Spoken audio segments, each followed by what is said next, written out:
Welcome to The Last Breakfast. Please enjoy the video. You begin by controlling units and scale so your trace geometry matches real size.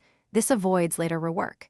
Insert a sketch picture on the front or top plane, align it with a centerline, and scale using a known dimension. Now start a 2D sketch. Lay down coarse lines or splines to capture main silhouettes, then add centerlines for symmetry. Keep the image opacity lowered so you see strokes clearly. Don't over-detail yet. Capture primary outlines first so constraints can guide refinement. Now focus on accuracy. Trace curves with splines, but constrain endpoints with coincident and tangency relations so curves behave predictably.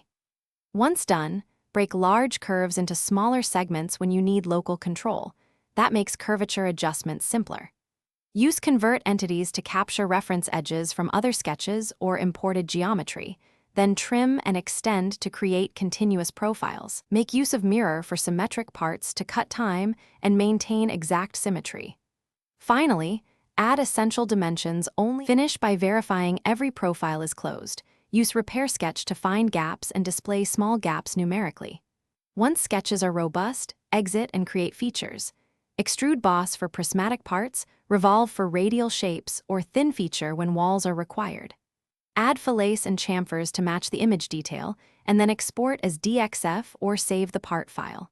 If you encounter an unclosed contour, zoom to endpoints. Apply a tiny trim or a small fillet to bridge the gap, and revalidate the sketch before retrying the feature.